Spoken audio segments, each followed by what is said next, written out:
Kung ngayon magkakaroon ng botohan sa Senado, matatanggal nga kaya sa pwesto si VP Sara Duterte? Matitibag ba ng mga COA report, AMLC records, at mga formal na testimonya ang depensa ng kampo ni VP Sara?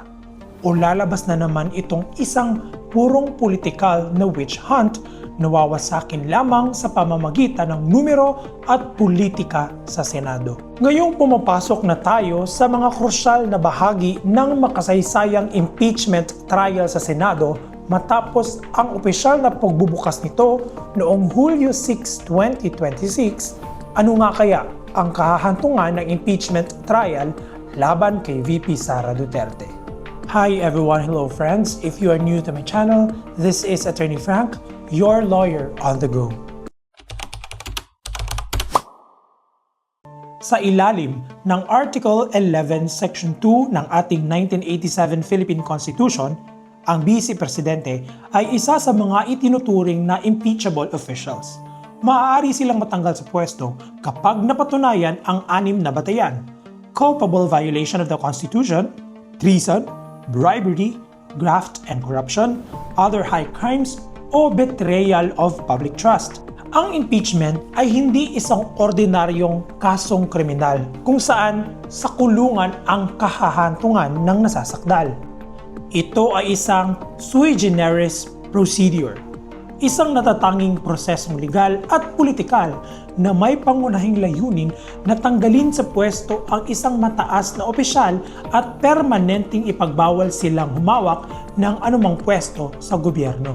Bago tuluyang naiakyat sa Senado ang impeachment laban kay VP Sara, balikan muna natin ang mga nangyari sa nakaraan. Noong nakaraang taon, nagkaroon na ng paunang pagtatangka at mga inihaing reklamo laban sa Kamara. Subalit ang mga unang subok na iyon ay hindi agad nakalampas dahil sa proseso ng referral, usaping patungkol sa sufficiency in form and substance sa House Committee on Justice at ang maingat na timbangan ng politika noong panahong iyon. Subalit noong May 11, 2026, gumawa ng kasaysayan ang mababang kapulungan. Sa botong 257 affirmative votes, 25 negative, at 9 abstentions, opisyal na na-impeach si VP Sara sa lower house. Siya ang kauna-unahang Vice President sa kasaysayan ng Pilipinas na na-impeach sa lower house at ang kauna-unahang pambansang opisyal na 2 beses dumaan sa prosesong ito. Ano-ano nga ba ang mga alegasyon at paratang laban kay VP Sara? Mayroong 4 na articles of impeachment na inihain ang House Prosecution Panel. Article 1, misuse of confidential funds sa OVP at DepEd. Alegasyon, umano'y maling paggamit ng 612.5 million na confidential funds, 500M sa OVP at 112.5 sa DepEd. Ebidensya, COA notices of disallowance, audit reports ukol sa paggasta ng 125 million sa loob lang ng 11 na araw noong December 2022 at mga acknowledgement receipts na may kahina-hinalang mga pangalan at walang malinaw na pirma. Article 2, unexplained wealth and SALN inconsistencies. Alegasyon, pag-iipon ng hindi maipaliwanag na kayamanan mula 2022 hanggang 2024 at paglabag sa probisyon ng pagsisiwalat ng assets sa SALN. Ang mga ebidensya di umano ay AMLC reports ukol sa tinatawag na 6.7 billion covered at suspicious transactions at ang formal na pagpapatibay ng Senado sa subpoena para sa mga bank record at BIR tax records ni VP Sara, ng kanyang asawa na si Attorney Mans Carpio at ng 19 na kaugnay na korporasyon. Article 3, bribery and procurement irregularities sa DepEd. Ang mga alegasyon, umano'y pamimigay ng cash envelopes sa mga opisyal ng DepEd upang laktawan o i-bypass ang probisyon ng Republic Act 9184 o Government Procurement Reform Act. Ang mga ebidensya di umano, mga audit trail at investigasyon ukol sa mga kontrata at pamamahagi ng pera. Article 4. Grave threats sa pambansang seguridad. Ang aligasyon, banta sa buhay ng matataas na pinuno ng bansa.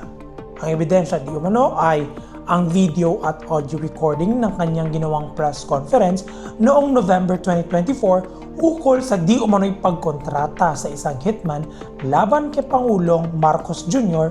at First Lady Liza Araneta Marcos at dating Speaker Martin Romualdez kasama ang formal na pagtatasa ng NBI. Malakas nga ba talaga ang mga ebidensya laban kay VP Sara? Sa Article 4, Grave Threats, hawak ng prosecution ang mismong pampublikong pahayag ng Vice Presidente. Subalit sa batas ng ebidensya, kailangang patunayan kung ang mga salitang iyon ay constitutive ng isang actual actionable threat o incitement o simpleng hyperbole o pambabatikos lamang. Pagdating naman sa Article 1 and 2 patungkol sa confidential funds at wealth, ang pinakamalakas na hawak ng prosecution ay ang mga documentary evidence mula sa COA at ang mga formal na record mula sa bangko at BIR sa pamamagitan ng sabina. Mas madaling depensahan ang mga opinyon, ngunit kapag ang pinag-uusapan ay audit reports, bank ledgers at disallowances, ang ebidensya ay nagiging purong numerical at documentary. Dito masusubok ang husay ng magkabilang kampo.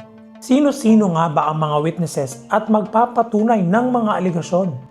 Sino-sino ang mga pumarada at pararatangang testigo ng House Prosecution Panel na pinangungunahan ni Representative Jervil Luistro? NBI officials gaya ni na NBI Director Melvin Matibag at Regional Director Jeremy Lotok na nagpatotoo sa investigasyon ukol sa Article 4. Bank at audit representatives, mga opisyal mula sa Land Bank, Shaw Boulevard at DepEd branches, kinatawan ng COA at AMLC experts para sa usapin ng pondo. DepEd executives, mga dating opisyal gaya ni na Gloria Humamin Mercado at Resty Osias na nagpalabas ng testimonya ukol sa aligasyon ng sobre-sobreng cash. Mapapatunayan kaya nila ang mga aligasyon? Ang quantum of proof sa impeachment ay hindi katulad ng kasong kriminal na proof beyond reasonable doubt. Ngunit kailangan pa rin makapaglatag ng substantial and convincing evidence na may direktang kaugnayan o nexus ang mismong Vice President sa lahat ng mga aligasyon laban sa kanya.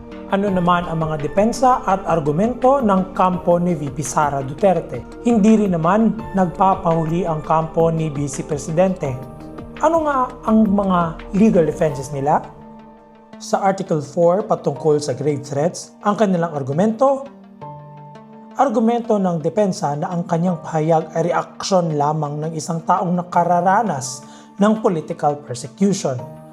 Binigyang diin din nila na walang binuong kontrata, walang pinangalanang hitman at walang perang naibayad, kaya ito ay pawang pahayag at hindi high crime. Sa Article 1 and 2 patungkol sa funds at wealth, argumento ng depensa na ang paghiling ng malawak na bank records ay isang uri ng fishing expedition. Pinalagan din nila ang paggamit ng gross transaction volume ng AMLC dahil ang pumasok at lumabas na pera sa bangko ay hindi nangangahulugang net worth o naipong yaman ng isang tao.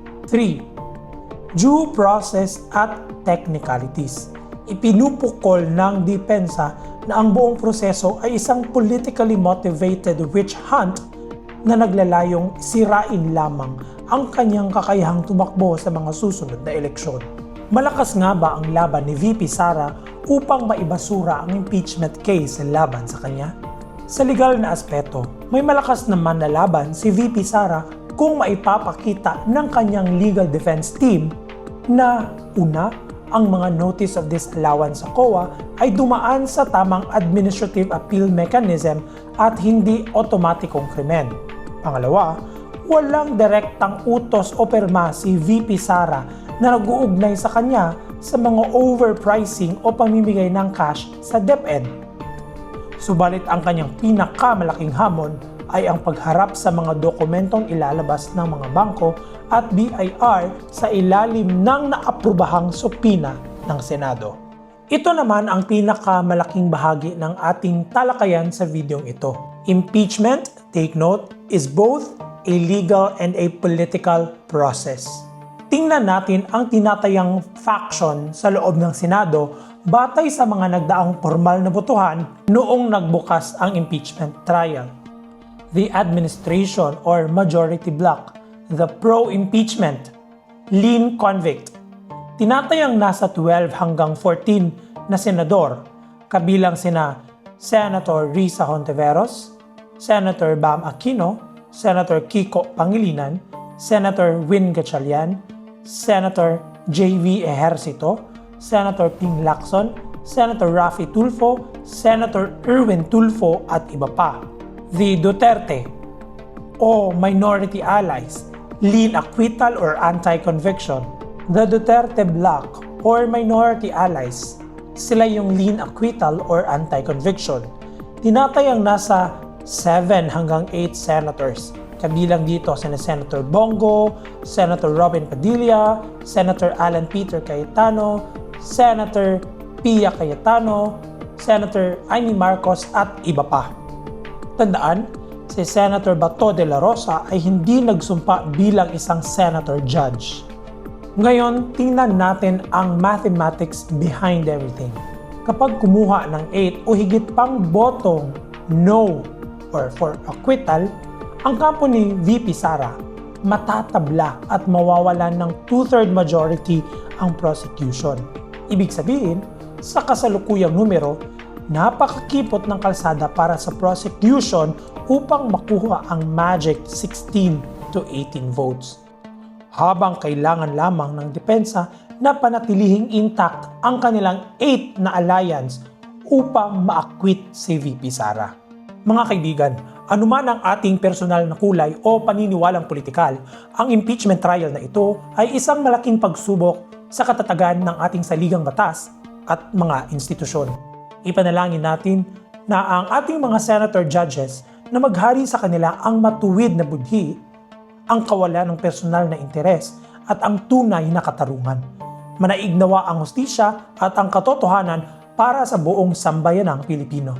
Sa inyong tingin, batay sa mga alegasyon ng prosekusyon laban kay VP Sara, batay sa kanilang mga inilahad at ilalahad na ebidensya, magtatagumpay kaya ang prosecution upang tuluyang ma-impeach si VP Sara?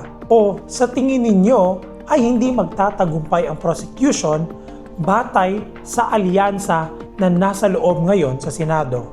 Please let me know your thoughts. Write your opinion in the comment section below. At hanggang dito na lang po muna. Ako po ulit si Attorney Frank, your lawyer on the go. Maraming salamat po sa inyong panonood sa video na ito. At sana po ay mayroon tayong natutunan at patuloy po nating ipanalangin ang ating bansa at ang mga namumuno sa ating gobyerno. Please don't forget to click like and subscribe, and please share this video to your friends and acquaintances. See you in my next vlog. God bless you all.